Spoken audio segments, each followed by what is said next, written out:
All right, good morning, good morning. 2008 Dodge Avenger.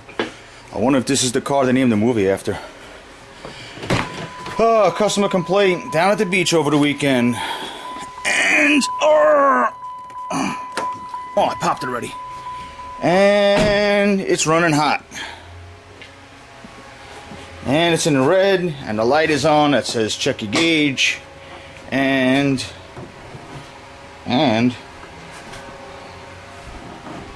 hold on, you're going for a ride. Sorry, can't do that one-handed. And it's hot. It's going into the red. Wants to know if he can drive it home. I said, nah, not recommended. Tows it in. It's hot. So, where do we start? Let's open the hood real quick. Let's see if. Oh, let me get a light. Because I'm totally anticipating getting interrupted for this. Make sure the belt's not broken. Something simple. Nope, belt's on. Excellent. Let's not stick the look, the magnet don't. It's aluminum. That don't work. Dummy. Simple. Full of coolant. Belt's not broke. I do see coolant right there. But I guess, yeah, right there. But there's nothing around here that could leak that. I'm gonna guess the owner, when he went to check it, probably opened this up and splooged all over the engine. I'm safe assumption it went like that. Especially that it's full. That's a good sign. Belt's on. It's full. We're gonna leave this off for a moment. We're gonna start it up. Actually, before we start it up, let me see if I can get you guys around here. I'm gonna stick my finger in the fan, make sure the fans aren't locked up. Something simple. Nope, that one moves. Nope, that one moves. Doesn't feel like it's coming apart. All right, let's start it up. Oh, I can't reach my hand in there. Dummy. Oh, that's a short arm of the law right there. All right.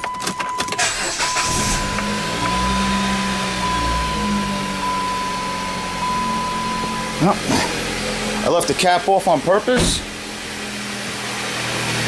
See if we have a immediate blown gasket. See if we start splurging up, but it's not. That's a good sign.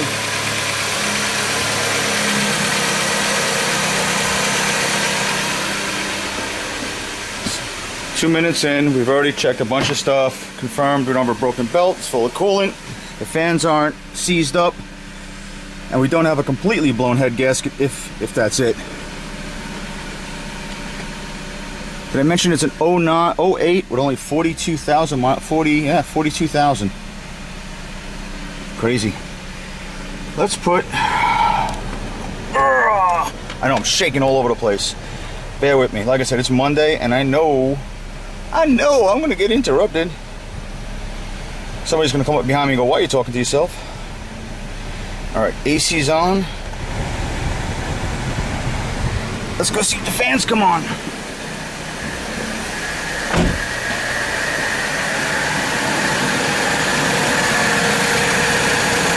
I can't see.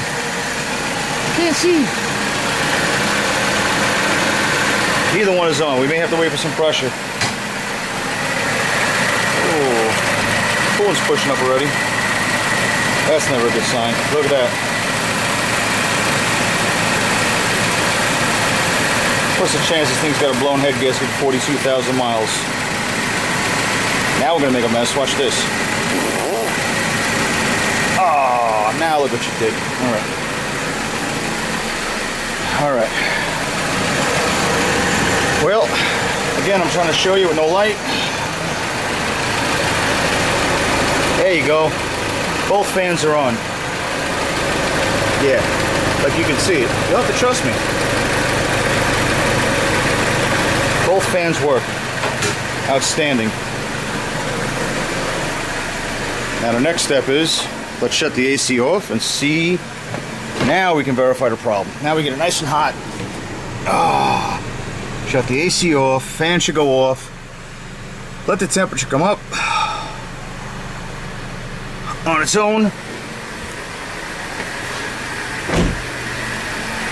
And you see the fans come on like they're supposed to, and let's see how fast this thing builds up pressure.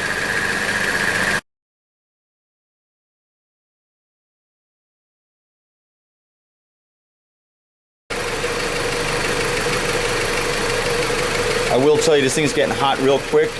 Let me come over this way. And it's got a lot of pressure in it. Isn't that funny? Not ha-ha funny. It's got a lot of pressure in it. This thing's only been running for a few minutes.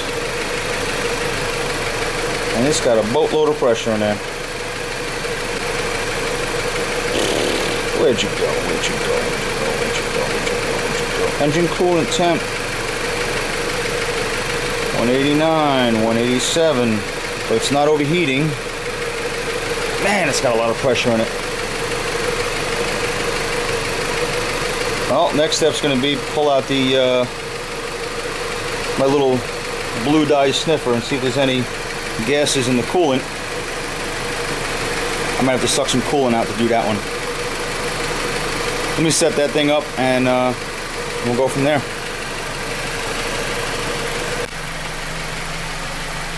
Alright guys, here comes the quick tip. If you guys don't have one of these, really kind of neat. Nothing more than a blue dye that reacts to exhaust gases. Turn yellow, kind of squeeze the little ball. If it detects any exhaust gases, it'll turn yellow. Now if you have a car where you can't stick the you can't get this into the radiator cap because there's not enough room. You got to suck some fluid out. There's just not enough room without sucking up antifreeze, because you don't want to suck up antifreeze. I do this. I take that the fill funnel and I throw a piece of plastic over the top, a little rubber band. Although I'm going to stop here because it starts to look like it's boiling over. I did want to show you how that worked. Where are we? We are not overheating. We're only halfway. Ah, here comes the tow truck's here. Stand by. I didn't get a chance to look at the scan data to see if it was actually overheating. The gauge said it was running normal, but it was bubbling up pretty bad. And that's kind of when and at the same time the tow truck showed up. Welcome to Monday. So I think we will start this up again. Maybe I'll get the scanner back online and we will check temperatures to see what we're at. But given that the gauge looks to be working normally, let me turn this around. So the gauge looks to be working normally. And I'm thinking at this point we may just have a flow issue. I don't think there's any leaks. The radiator's full. The belt is on. Either the impeller's broken on the water pump, thermostat's stuck closed, and we have I'm thinking we have a flow problem because although the gauge is saying normal, this overflow bottle bubbling up is telling me that part of it's running hot. So it's possible that the engine side of it's running hot and backing up through here. It's not flowing through the radiator to cool it down, so it's building up pressure and it's bubbling up. And am I going too fast? Let's get back online real quick. I'll check the temperatures. We'll wait for this thing to bubble up. That only took about 3-4 minutes, so hang tight. Okay. 222 and 212 on a coolant temp sensor, which is not bad. The fan should come on shortly, but we have an issue. And the fans are, I don't want to let this run too long. Obviously, both fans are on, but that's a problem. I think we're going to shut this baby off. So, where do we go? Where do we go? Where do we go? Where do we go? I shut the car off before it overheats. And the gauge, the gauge is kind of where the scanner is. That's about a 220 reading halfway. Fans come on at like I could check it, but I'm sure this fans probably come on around 220.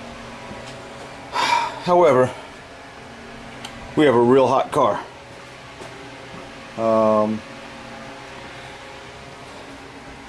I think we need to check for a flow problem.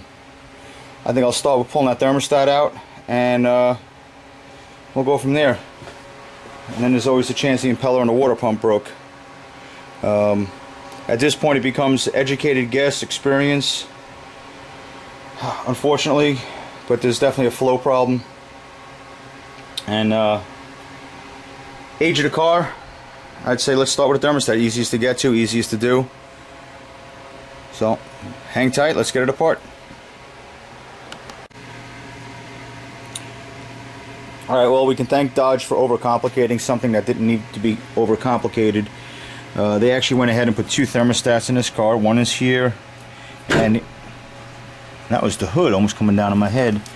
And the other one is, yeah, if I can, is behind it in here. I'm not going to show you the whole process of me taking this thing apart. I don't think it's necessary. I don't want to bore you guys. I'll pick up when I get it back, when I get it apart. And in case you're wondering, that's the new part. Actually, I can probably better explain it here. There's a thermostat in here, and there's another one that goes on the back side in here. Why? Well, because of Dodge, that's why. So we're going to yank it apart. We'll check both thermostats, and then we'll pick up from there. See you in a minute.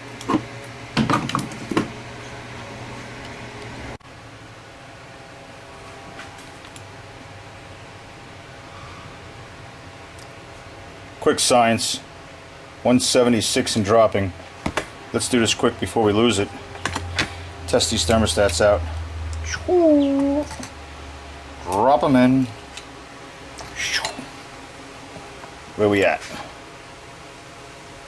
You see that? 180. Da da da da dee. Da da da da dee da da. Da da da da dee da da. And oh, this one opened. That one opened right there. You guys can see that. That one opened. That one's wide open. And this one, ah, I'm drowning. That one is slammed shut. And that one, hold on, see if I got this right. That's actually the secondary thermostat. This one's the primary, and that one's wide open right now. Can you? Let's see if we can see that. No, I'm not gonna grab it, dummy. Wide open. All right, and that is the. Let's see if we can tilt you guys back up here.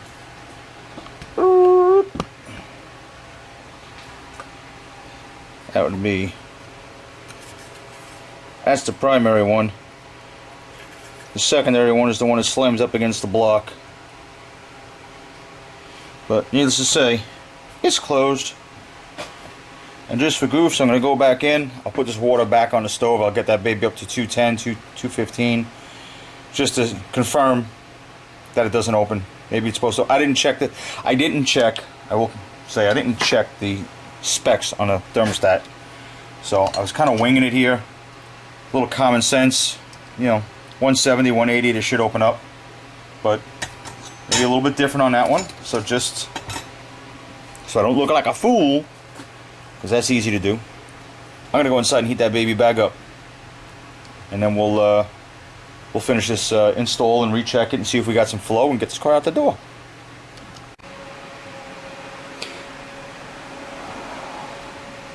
Alright, well, in the spirit of test don't guess, I did go ahead and look up the specs. A little digging, found it. This one, the primary thermostat, opens at starts at 179, fully open at 203, and the secondary one starts to open at 203 and fully open at 230 degrees, which is probably the highest I've ever seen. So I did take it back inside. I boiled the hell out of it. And I got it to open a little bit at about 215, 217. It opened a little bit, but it opened crooked. So I don't know if it's failing you know, I don't want to put a flame to it to get any higher, heat gun, flame. I don't like doing it that way. I'd rather do it in boiling water, which is its, you know, normal operating environment. Call me OCD, but either way, I got the new housing going in. It's almost there. I've got a light. Let's try again. Okay. Almost in. I just got to hook up some hoses. We'll get some coolant in this thing. We'll see if it runs. And hopefully we don't end up with an additional problem of like a broken impeller on the water pump. But we'll see, right? Well, we got the thermostat in. I got the system filled and purged, which is actually a pain in the neck. Try to get the air out of the system for some reason. I ran it. It seemed to run fine. That was last night. Time ran out. It got late, so I figured I'd leave for this morning, top it off, take it for a road test. It seemed to idle fine. Temperatures look good. Went for a ride. And then it started getting hot again. Apparently when I stop and idle, it starts to run up. It doesn't actually overheat, but it gets up around the 250 range. Close enough. As soon as I give it a little throttle, it starts to cool down, which is lending to the idea we still have a flow issue. It's not overheating, but so unless it's a compound issue, or maybe it wasn't the thermostat at all, I don't know. I obviously wasn't going to sit there and let it overheat. Scan tool does verify it was about 250. The gauge is accurate. So right now it's blistering hot. I'm not going to go doing anything. My thought process is, one, to possibly pull the water pump to check the impeller, and or two, to do a leak down test to see if maybe we're bleeding some compression into the cooling system, which is what I thought originally with the little sniff tool with the little blue liquid, but that proved to be negative. It's not a positive test. So we're going to check that again. I'm going to let this cool down and then we'll get busy on it. And just as a quick footnote, I know I didn't show the process. This thermostat housing, which I made a joke about, isn't really terrible. It looks worse than it is. Air box comes out pretty quick. The whole thing is 2 little hoses, 2 big hoses. So it's a couple clamps, slide the hoses off, and 3 bolts. It pops right out. It's really not terrible. Nothing's really in the way. I just thought it's a little over-engineered, but that's under the thermostat. So if you got to change one, they're not terrible. Okay, let's play a quick catch-up. I have trying to remember where we left off. The day just flew by. Tons of interruptions. 1 or 2 tech calls I had to run out to go check something for somebody else. So this thing has been like piecemeal, and I haven't had a chance to pick up the camera. Most of it would have been boring anyway. I started off with a cylinder leak down test. Pretty basic stuff. There's no reason to film it. I have another video where I did that, just to see if maybe we were pushing some cylinder pressure up into the cooling system. That turned out to be negative. So the head gasket looks to be intact. I then went ahead and pulled the water pump, which on this car should be pretty easy. It's 3 bolts on the pulley, 4 or 5 bolts on the housing, comes right out. Except for the bolt for me, didn't want to come out. The head started stripping, so I wanted to take the whole water pump adapter housing down with the pipe, put it on the bench, because let's make it a little more difficult. So it did. I took it down, I put it on the bench, I got it apart. Pump is fine. It's not slipping on the shaft, it's not broken. It looks perfect. I was really hoping for that one. I put it back together. That's kind of where I am now. I just put the plugs back in, put the coils back on, the pumps back in. I haven't filled it yet, because at this point I'm like, all right, what did I miss other than a clogged radiator? And keep in mind, this thing's only got 40-something thousand miles on it. Not that it's impossible, but like all of a sudden the radiator's clogged. Stick around. I'll keep you guys updated. I'm not going to bring you along for the little stuff. I'll try to film it here and there. Like I said, this thing's been kicking my butt. Every once in a while you get one. This one's mine. I may have mentioned that thermostat housing that looks like it's a monstrosity. Also, really not a big deal. I think I did mention it, so I'm repeating myself. I apologize. And that's it. The day's getting late. I gotta clean up. I gotta go pick up the little chicklins, or one of them anyway. And tomorrow's another day. I think I'm gonna pull some hoses off this radiator, see if I can flush through it and see what it looks like, and determine if it's worth pulling the radiator out. I should check for a clogged radiator because I can't see inside of it. Unless I actually had a scope, and I don't. So that'll be next on my wish list, I guess. Stay tuned. Hope I'm not boring you. Everybody gets their butt kicked once in a while, and this car is it for me. I'm not even sure where I left off, where to begin with this thing again. It's in bits and pieces. I think I'm picking up where I left off. We pulled the water pump. The water pump seemed okay. The impeller seemed fine. I put it back together last night. I came in this morning fresh thinking, maybe a little bit. I went back to say, okay, we got back to the thought of if we have a flow issue or it's a restriction. It's not, obviously it looks like it's not flowing. One of the things I'm not sure if I covered in the beginning was, in the beginning checks, check the coolant, obviously check coolant level, check the belt, make sure the fans come on. When I first suspected there was a flow problem, one of the things, obviously you check upper and lower hose, make sure they're not, one's real hot, one's ice cold. It seemed to be okay, and that's when I went with the thermostat. Check the thermostat. The thermostat seemed to me, the primary thermostat worked fine. The secondary thermostat was, it was opening crooked. I wasn't sure if it opened all the way.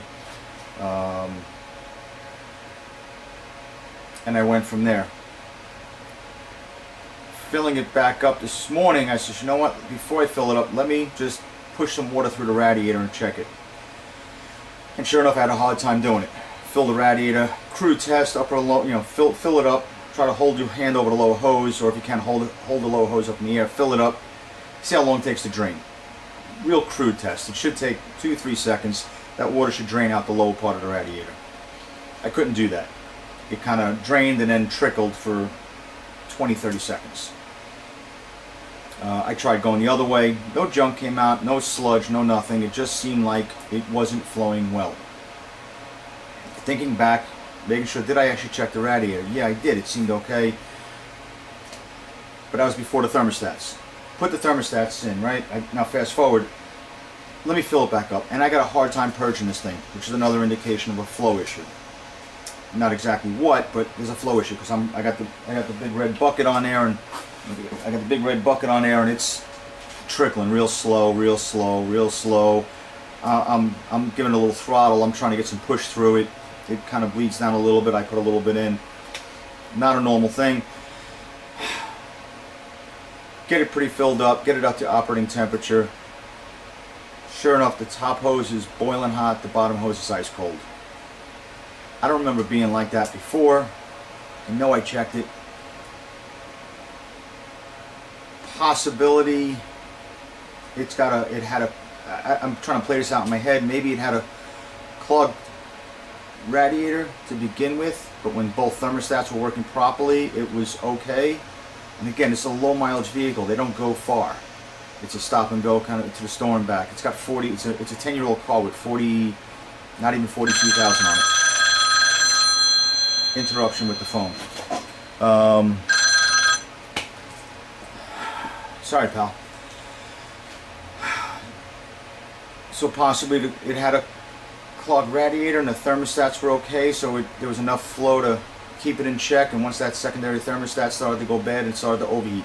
This is just a thought in my head. You guys tell me what you think. I'm pretty certain this radiator is clogged. That's my phone, for those of you that don't know. Go ahead and laugh, that's fine. So I got a radiator on order. It's coming in this afternoon.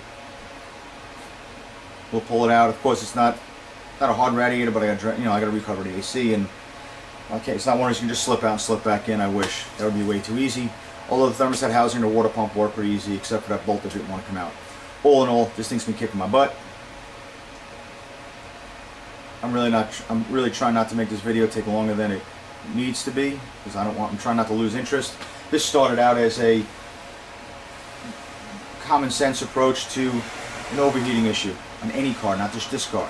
You know, checking the coolant, check the belt, check the fans, check temperatures with your hand, you know, hot, cold, you know, all that stuff. And it's turned into, I'm now getting my butt kicked. It's taking way too long than it's supposed to. I'm not even sure if and how I'll put this video together without boring you guys to tears, but believe me, I'm ready to shoot the car and then kill myself. Figuratively speaking, not literally. There's a lesson in all this, that everybody gets their butt kicked. Sometimes we get ahead of ourselves. I don't know if I got ahead of myself on this one. Maybe I did, but it's not over yet. Radiator is coming. Stay tuned.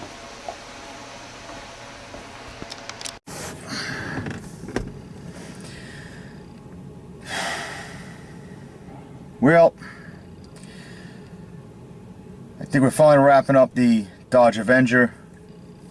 The radiator went in. It purged perfectly like it's supposed to. I actually went the extra step when I took the old radiator out. I flow tested it. I mean, I flow tested it in the car, but I also flow tested it outside of the car. And what I mean by that is nothing more than, you know, trying to run some water through it and see how it flows, right? An old trick was to, somebody taught me years ago, I don't know how accurate it is, but it seemed to work for me a few times. Fill the radiator, you know, cover the lower hose, the lower port, fill it up, let it go. It should drain 2-3 seconds and kind of peter out. It seems to kind of work. And just to validate that, when I took the radiator out, the old one, I stuck the hose in it, I filled it up, I tried to push water through it, met with a little resistance. Took the new one and did the same thing side by side, noticeable difference. Put the new radiator in, it purged great. Road tested it twice just to be sure, and it's running perfect. So in the end, I got my butt kicked a little bit. It was a kind of a, was I wrong in my troubleshooting tree? Maybe my approach was a little off. I was a little hesitant. Again, the car's 10 years old. It's got 43,000 miles on it. It's not abused. It's never been in an accident. It's a clean car. There's no reason for that radiator to be clogged the way it is. But it is. And I don't think, I'm going to stick with this one, I don't think that the radiator being clogged was the only problem. I think that thermostat was also the issue. This car was running fine, then all of a sudden overheated. The radiator didn't clog like that. I think the radiator had been clogged or clogging, and I think when that thermostat went, that was the tip over, right? That's what put it over. Because when I initially put that thermostat in, it did run better. It wasn't overheating. It was just running hot. Especially at idle, sitting at a light, it would start to creep up. Give it a little throttle, it would bounce down, which would indicate either a bad head gasket, a bad pump, some kind of flow issue where all of a sudden it was pushing colder coolant. Because like I said, that gauge wouldn't just creep back down; it would literally bounce down. Little things to look at. Okay, it's not just coming down; it's bouncing down, which means there's pockets of cold coolant or air that are hitting the temperature switch, causing that gauge to jump the way it is. And that's, again, it's about approach, right? It's not just this car, it's any car. It's look at everything, look at little signals, little things. Did I miss it? Did I miss a sign along the way? Maybe. But I think even having found the clogged radiator, I probably still would have went ahead and pulled the water pump anyway, no matter what. I still probably would have done a leak down test to check for bad head gasket, because I don't know how hot she got it, which has also been a discussion that we've had in the past. Anytime you have a customer that overheats the car, unfortunately you can't know the cause and effect. You can't know the effect of the cause until you fix the problem. The radiator had a leak in it, she overheated, whoever overheated it, did they cause any engine damage? You don't know until you fix the problem, unfortunately. Sometimes you can do checks like leak down test a leak down check to test for it. But sometimes the true effects of an overheat don't show up until after you make the repair. Sometimes even a week or two down the line. I hope that's not the case with this car. I don't think so. Right now it's running great. It's fixed. Set of thermostats, you know, with the housing and a new radiator, fresh coolant, fresh oil change. This car's on its way. And that's it. I'm curious what you guys thought. I know this video is all over the place. This car's been here literally a few days because, you know, waiting for parts, trying to work on other stuff in between. So I apologize if I ramble, if I went all over the place, if I lost you guys in the process. This is unfortunate what I deal with because I am by myself, and this is the way it really goes. So let me know your thoughts. Leave some comments. Try not to beat me up too bad. I'm trying. Doing the video along with it probably made it take a whole lot longer than it should have also. That comes with it. That's fine. So check out my other videos. Let me know what you think of those too. And subscribe. Say hello. All that cool stuff. I gotta get busy because now I'm behind schedule as always. So guys, thanks for stopping in, and be well, be safe. See you next time.